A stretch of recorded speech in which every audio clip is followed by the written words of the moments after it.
My name is David Dare. Most people call me Davy. I survived foster care, abandonment, and loss, but I was saved 3 times. Twice by Gunny Hopkins and his wife, Mrs. Hopkins, and once in a way that might just last a lifetime. I spent 12 years in the foster system. My father, unknown. My mother, addicted, unstable, and absent for most of my early life. For a while, my grandmother raised me, until she died just before I started first grade. That left me in my mother's care. It didn't last. 2 months later, I came home from school and found her unconscious in bed, a needle still in her arm. I waited for her to wake up. 3 days passed. I ate cereal and whatever I could scavenge. On the 3rd day, my teacher, Mrs. Gallagher, and her police officer husband knocked on the door.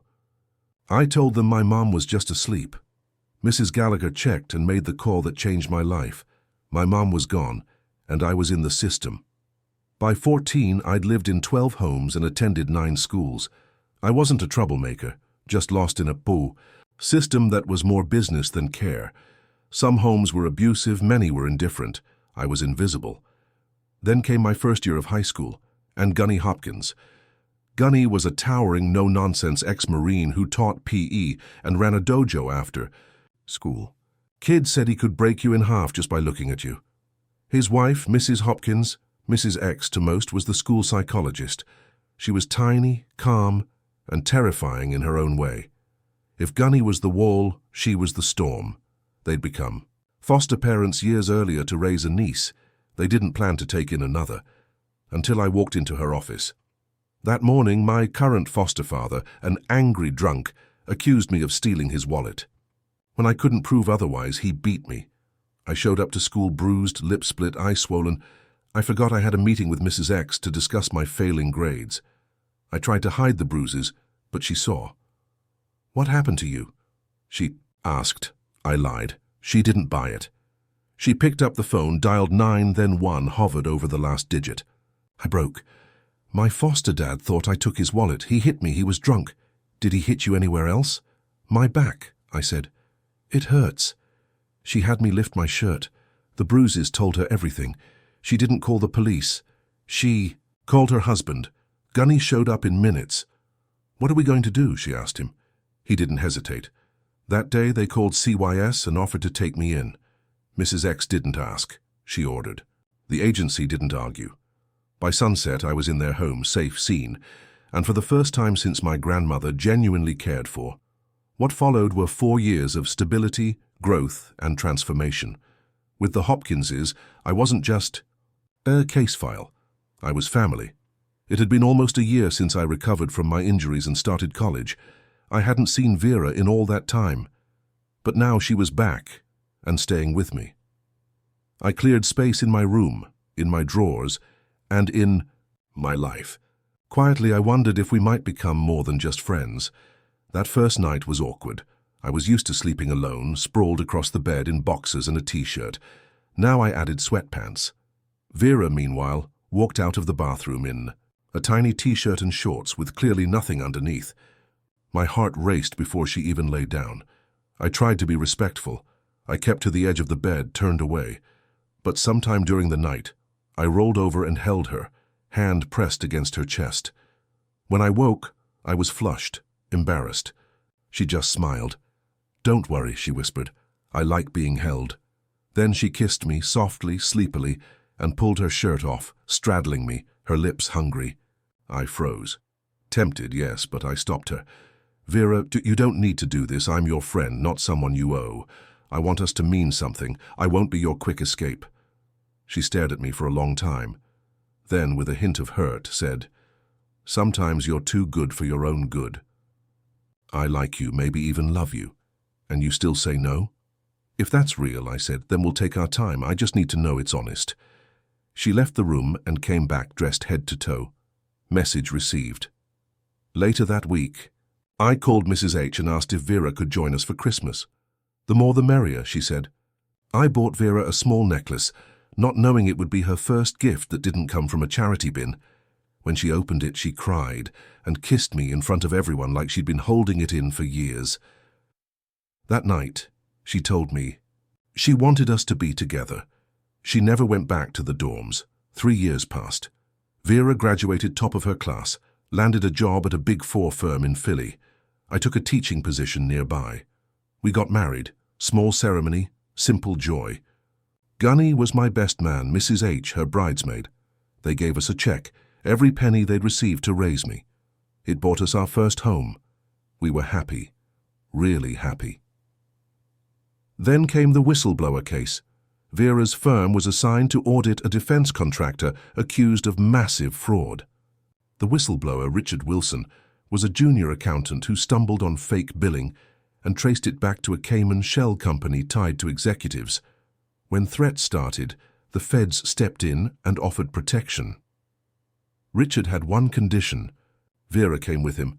I didn't know it then, but Vera saw in Richard not just money, but security, structure, safety, things foster kids crave more than love.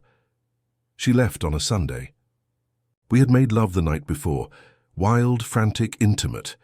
I had no idea it would be the last time. When she vanished into witness protection, she didn't say goodbye. I was her husband. I was the last to know. They didn't even try to hide. The emotional manipulation. We regret what happened. We truly do, and someone will be held accountable. But right now the priority is the children. Are you willing to step in? That's when they played their final card. Cold and precise. As far as we can determine, Richard and Vera left no other family. If you say no, these kids will be placed into the foster system. They knew exactly what they were doing. They knew Vera and I were both adopted, products of that same broken system, and they weaponized that knowledge. Do this, or let 2 kids disappear into a world you hated. They boxed me in. Once they pulled that trigger, there was no choice. I'll do it, I said. When can I meet them? They handed over a folder, a thick envelope Vera had apparently arranged with the marshals before she vanished. I placed it unopened on my desk. 5 years had passed. A few more days wouldn't matter. After they left, I called Hopkins. I didn't explain much, just that federal agents had contacted me, that Vera was dead, and that I was now responsible for her 2 surviving children. Hopkins didn't ask whether I'd lost my mind. They just began helping, quietly, efficiently. We made a list.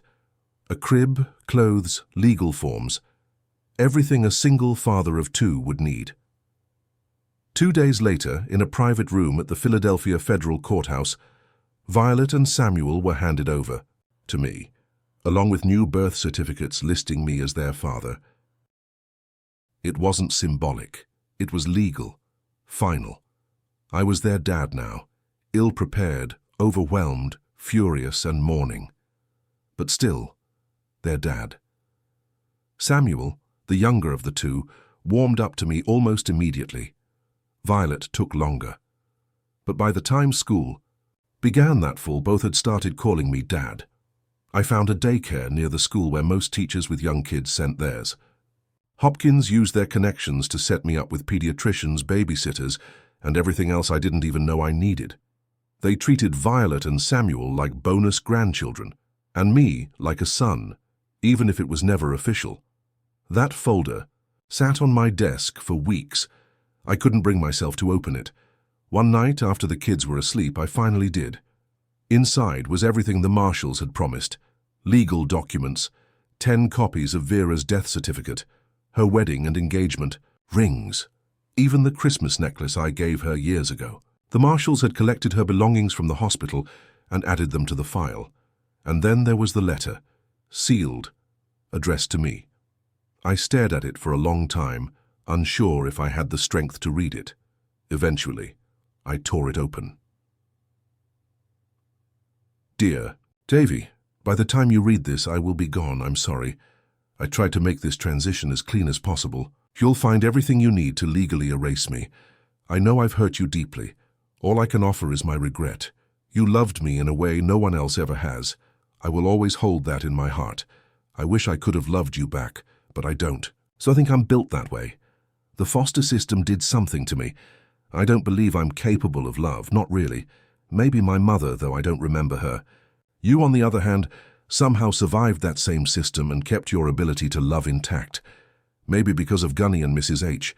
Maybe because you're just better than me. When Richard offered me security, real, lasting security, I took it. We both know you and I could never have that. Not really.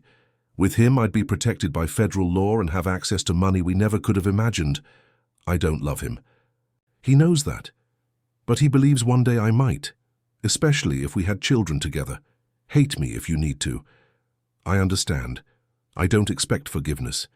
But I hope somewhere deep down, you'll remember what it's like to grow up with nothing. And understand why I made this choice. Forget me, Davy. Mourn me if you must. Or don't. I'll understand.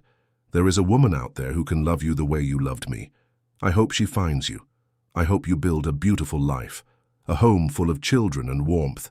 Live well, my sweet Davy. Be safe. Be strong. Faith, I. Sat at the table, the letter trembling in my hand, and let the quiet grief wash over me. She didn't die in a calculated escape. She died in random violence, the very thing she ran from. The irony hollowed me out. She fled towards safety, and fate still found her. My sorrow wasn't about losing her. It was for the girl who never had a chance to grow into someone who could love. The system failed her too completely, and now it was too late to change that. I locked the letter in my safe and went to bed. I'll never understand why anyone chooses to be a single parent. The kids, at least, were out of the newborn phase. But still, after a full day of teaching, then parenting solo at night, I was drained. Eventually, I used some of Vera's funds to hire a full-time housekeeper nanny. Maria was a 50-something Mexican immigrant with a heart of gold. She immediately claimed the children as her own and began teaching them Spanish. To them, she became another grandmother. To me, a miracle. A year passed. We had become a family. That summer, I took Maria and the kids to Ocean City for 2 weeks. It was good to escape. Maria got to rest. The kids ran wild on the beach and boardwalk. None of us wanted the vacation to end. While we were away, the house next door sold. The elderly couple who had lived there moved to Texas to be near their grandchildren. We returned home. I hadn't even met the new neighbors yet when Violet came running inside. "Dad, can Teddy play in our playtown?" "Teddy? The new boy next door. Did his parents say it was okay?" "I didn't see them." "All right," I said. "Let's go ask." I knocked on the door next door. A woman in her early 30s opened it, paint splattered from head to toe. "Hi," she said, breathless. "Hi," I replied. "I'm Davy Dare. We just got back from the shore. My kids, Violet and Samuel, were playing outside. They met your son, Teddy. Wanted to check if it's all right for him to play with them." "I'm Carol Schick," she said, brushing paint off her cheek. "Moved in a week ago. I was painting Teddy's room when he must have wandered over. You sure you don't mind?" "Not at all. Gives you time to paint in peace. Let me give you my number, or just come by whenever." She thanked. Me and called Teddy out to join the kids. An hour passed, then 2. It was nearly dinner time, and there was still no word from Carol. The kids wanted Teddy to stay for dinner. I didn't have her number, so I walked next door again. She answered in even messier clothes. "Hi again," I said. "We're about to eat. The kids want Teddy to stay. You're welcome to join us." "Give me 20 minutes, she smiled. "I'll grab a shower and look human." 20 minutes later, she rang the bell. Clean jeans, oversized men's shirt, bottle of red wine in hand. "Hope you don't mind spaghetti and meatballs," I said. "Garlic bread's in the oven." "Perfect. Teddy will be a mess, but he'll love it.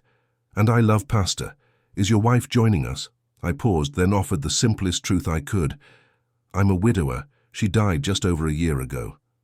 "I'm so sorry," she said softly. "I lost my husband 2 years ago. He was a helicopter pilot, killed overseas." "I'm sorry too," I said. "I served as a Marine, did 2 tours, lost some good friends. Realizing we both wore the scars of war and widowhood made me look at her differently. She had a quiet resilience, a warm presence. After the kids were fed and washed, Carol and I sat with a glass of wine and talked well into the night. She was a librarian. Moved here to be near her parents, wanted her son to have more family. We talked about books, about grief, about what it meant to rebuild a life after everything you knew was ripped away, and for the first time in a very long time, I didn't feel quite so alone.